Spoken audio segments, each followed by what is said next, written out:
Hey, it's Ryan. Thank you for tuning in. I've wanted to make this video for a while, but I've been having so much fun. But I wanted to do a little review, my thoughts, my opinion, only my opinion, but on the new Fujifilm X100F. I've never shot with a Fujifilm before, and I haven't shot on film in years.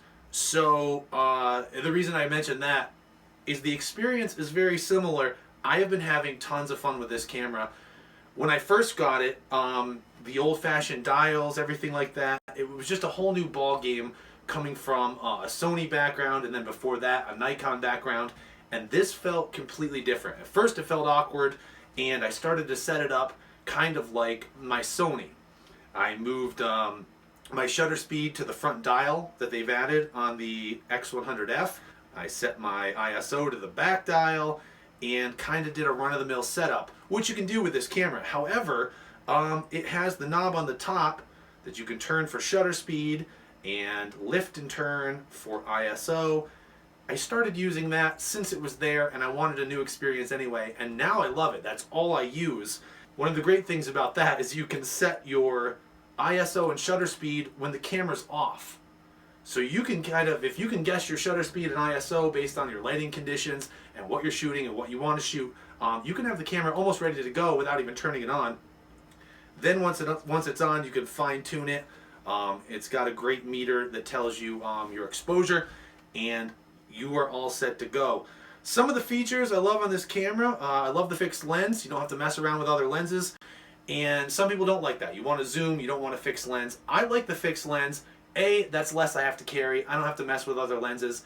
And B, it adds to the sense of adventure with this camera because you're not going to zoom in. If you want to get close, you're going to have to trespass or walk close to something, and it just adds to the adventure. For me, anyway. That's just my opinion. I love the photos coming out of this camera, and I love the color science. Also, a lot of people have mentioned the built-in film presets. I wasn't sure how I would feel about that. A lot of presets on digital cameras are just garbage. You never use them. I heard good things about the Fujifilm presets.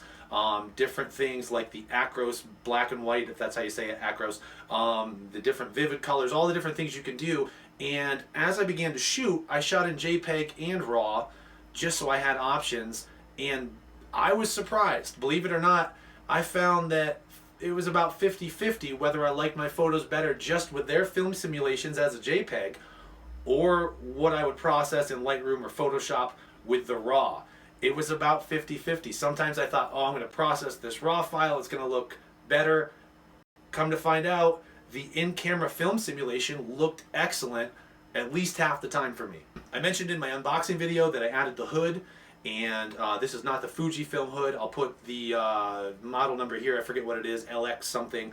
And it was way cheaper. It matches perfectly. I cannot complain at all. And with the addition of the hood, you can add a UV filter, which I did. I added a Polaroid UV filter, 49mm, just to protect the lens, since it's a fixed lens, and I can't replace it. People said this was a fun camera, the X series in general, the X100, 100S, 100T, and with the 100F at 24 megapixels, the same processor, basically the same guts as the X Pro 2 or the XT2, I believe. It is a little monster, and I really love it. Some of the photos coming out of it are great. I'm having a great time with it, which is more important to me. I have other cameras. I shoot a lot of video on the A7S II. This is my walk-around camera, my fun camera. The video's not bad. Speaking of video, with the A7S II, it's nowhere near the same thing, and obviously the ISO nowhere near that. But it shoots decent video, and for just shooting memories, family videos, it's going to be fine. You can even have some presets in your video and get some really cool effects. I keep finding new things with this camera. I just found out the other day in one of the menus, there are all sorts of additional presets, not the film simulations, but other sets like toy camera and miniature, all sorts of things, and that stuff looks really cool too. At the end of the day, I will say I love this camera. I wasn't sure. I bought it, I wanted to try it, review it, thought maybe I'd sell it. I'm not getting rid of this camera. I would probably get rid of some of my other cameras before I even considered getting rid of this camera. I am having a great time with it. It really brought fun back to photography for me. I take it on adventures, hikes, take it everywhere, and I absolutely love it. It's a solid camera, solid build. I love the optical viewfinder. You click this button here and you can go to the hybrid viewfinder or the electronic viewfinder. I seem to have found a home with the hybrid. I love to look through, see the clear optical viewfinder, and then have a little electronic viewfinder in the corner, which I mainly use for framing. So in conclusion, this is just my opinion, but I am completely happy with this camera. I love this camera. Definitely one of my favorites of all time that I've ever owned, and probably, maybe, my favorite camera I've ever used. Again, you're not going to use it to shoot professional video, but professional photos, I'd say it's up there, and you could definitely swing it. It's brought so much fun back to my photography and such a feeling of shooting on film that recently I went back, I purchased some vintage cameras. I got the Pentax K1000, which is like the perfect film school photography class camera.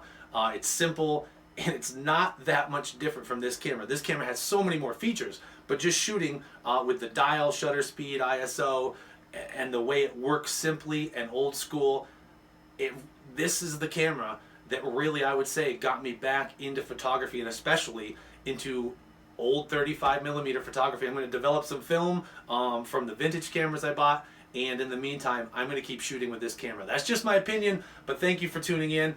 Try one out if you get a chance, and please subscribe. I'm Ryan. I'll see ya.